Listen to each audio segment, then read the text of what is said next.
Salut à tous, c'est Pong de la chaîne, bienvenue sur cette vidéo qui aujourd'hui va parler de choix. On va pouvoir revenir un petit peu sur la méthode Condor et cette notion qui est assez première de bien comprendre la difficulté qu'on peut avoir avec les choix. On l'a vu là avec la politique, on l'a vu donc avec le président qui a mis son veto par rapport à un choix démocratique et qui, dès lors, et ça c'est complètement constitutionnel, a décidé, a choisi d'une certaine façon son Premier ministre pour des raisons politiques, pour des raisons idéologiques, pour des raisons stratégiques, tactiques, etc. On revient à nous, citoyens lambda, et on a bien sûr, nous au quotidien, des décisions à avoir. Alors, bien sûr, on n'est pas en train de nommer des ministres ou nommer des personnes forcément importantes, bien que ça dépend de votre boulot.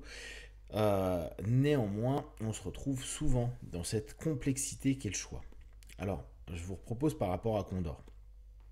L'un des points qui va être important à prendre en compte pour décider, choisir, c'est de bien capter le cadre dans lequel on est. Et je trouve que là-dessus, le rapport à la politique est intéressant parce que, effectivement, tu ne choisis pas, tu ne décides pas qui va gouverner si tu sais qu'automatiquement, il risque d'y avoir une motion de censure, donc une annulation de ce que tu viens de mettre en place. Donc, comprendre le cadre dans lequel on est, nous, au quotidien, avant de décider, choisir, ou vers quel cadre ça peut mener, parce que parfois, une décision peut transformer le cadre, donc il faut être bien au courant d'où on part, quelles sont les différentes modalités de nos cadres de vie.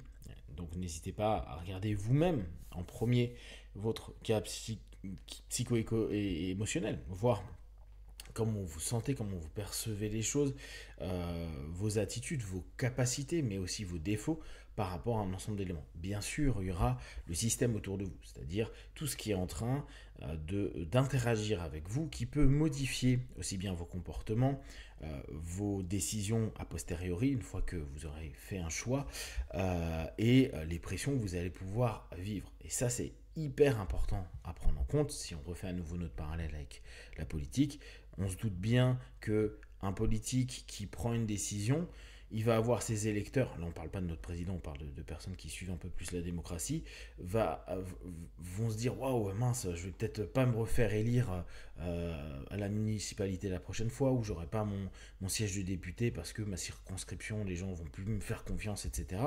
Donc il y a beaucoup de principes dits électoralistes à ce moment-là, mais on est un peu pareil, c'est-à-dire que il y a des moments, il y a des décisions qu'on souhaite prendre où, d'un point de vue intra-personnel, on se dit c'est ok, et on s'aperçoit que pour la famille, pour les copains, pour l'association, pour l'entreprise, pour la cellule, pour ce que vous voulez, ça risque d'être compliqué, il risque d'y avoir des pressions, des retours par rapport à cette potentielle décision, et là, bien capter nos cadres avec les forces et les faiblesses, c'est quelque chose qui nous demande un peu de temps et dont il faut prendre les choses en compte. Parfois, on se dit, tiens, je vais prendre une décision, on a un bon feeling, on est très instinctif sur la prise de décision, mais on n'a pas du tout calculé le cadre dans lequel on était, et donc notre décision sur l'instant nous semble bonne, mais les conséquences de cette décision-là, qui auraient pu être anticipables, il y a des décisions, il y a des conséquences aux décisions, parfois on ne peut pas savoir, mais beaucoup on est apte, et on aurait pris 5 minutes, on aurait pris un peu de temps pour cogiter dessus, on se serait dit, ah ouais, j'aurais peut-être pu faire autrement. Donc, bien capter les cadres, et après on va aller sur les options. Quelles sont les options qui sont possibles d'avoir? Et ça aussi c'est extrêmement important de capter. Parfois il est difficile de trouver des options. On a l'impression de se dire bon ben en fait j'ai pas le choix. J'ai pas donc d'alternative. J'aime bien en psycho, quoi, dans tous les travaux de coaching, etc.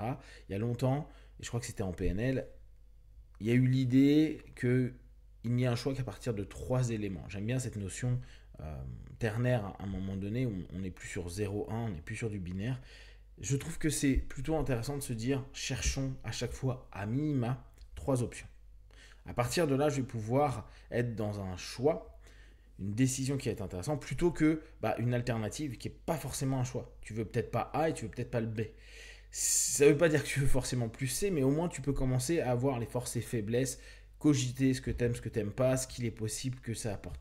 Quand tu es sur un non-choix, quand tu es sur du binaire, il y a des moments où tu dis, bon vu que je veux absolument pas ça, je vais prendre l'autre. Mais je suis pas forcément pour.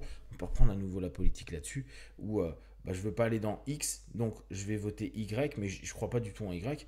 Et inversement, si c'était Y, les X ils veulent pas, et ainsi de suite. Donc c'est toujours un peu compliqué parce qu'on a l'impression dès lors de ne pas choisir. C'est un non-choix au travers de l'illusion du choix. C'est pour ça qu'il y a certaines personnes dans des cheminements politiques, mais aussi dans la manipulation du quotidien qu'on connaît tous, qui vont nous donner des choix illusoires.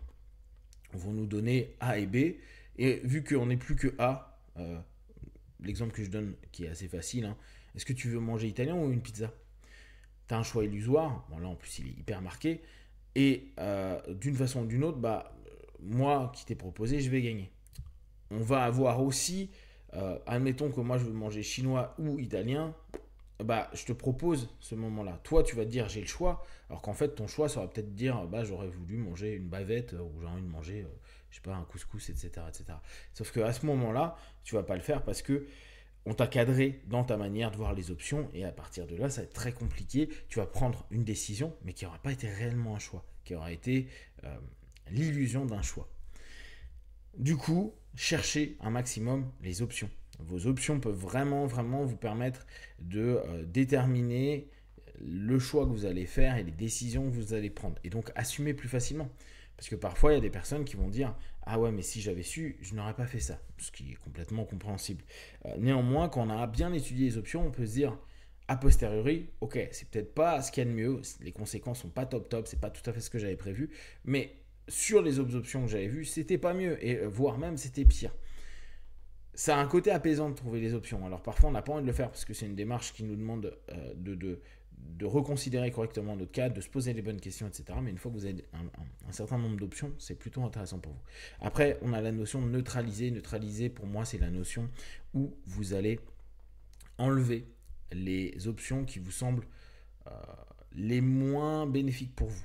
Donc, prenez en gros la statistique haute, la probabilité haute plutôt, qui vous semble, alors bien sûr, on ne voit pas le futur, on ne sait pas, c'est toujours relatif, qui va vous permettre d'avoir réussite, satisfaction, en tout cas, on va dire les options qui sont constructives pour vous.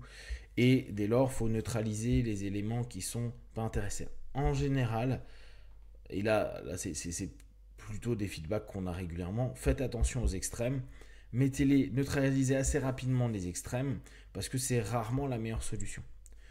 C'est une solution qui est hyper intense et qui donne l'impression d'avoir réellement changé quelque chose, mais qui, au bout du compte, peut a posteriori porter plus de problèmes. Après, il y a des moments, les solutions radicales sont bonnes, mais observez, et quand je parle de neutralisation, n'hésitez pas aussi à vous dire dans ce côté radical, comment je peux le rendre plus acceptable, ok, avec l'ensemble des conséquences qu'il peut y avoir, et être prêt par rapport à ça, parce que quand je vais décider, qui est donc l'étape d'après, donc j'aurais eu mon cadre, j'aurais décidé l'ensemble des options, j'aurais un peu neutralisé les choses qui n'ont plus aucun intérêt pour moi à ce moment-là, mais aussi rendu un peu plus neutre peut-être les côtés excessifs pour réussir à en faire une stratégie, pour réussir à être en accord. Là, je peux partir dans ma décision. C'est-à-dire que là, il va me rester beaucoup moins d'options parce que j'aurais travaillé chacune de mes options, retirer celles qui ne sont pas intéressantes, neutraliser celles qui sont trop excessives pour les ajuster, et il restera globalement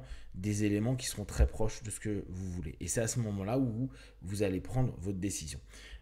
Il n'y a pas de bonne ou de mauvaise décision. Alors bien sûr, c'est a posteriori qu'on le verra, mais au moment où vous avez fait déjà toute une démarche pour prendre une décision, elle sera bonne par rapport à l'ensemble des éléments que vous avez à ce moment-là, des informations, de la capacité que vous avez pu avoir de vous poser ces questions, et il y a des moments où on est limité, donc il y aura toujours un champ d'inconnu qui nous ramènera vers des événements qui se passent, ou des causes à effet par rapport à cette décision qui était impossible de prévoir en amont.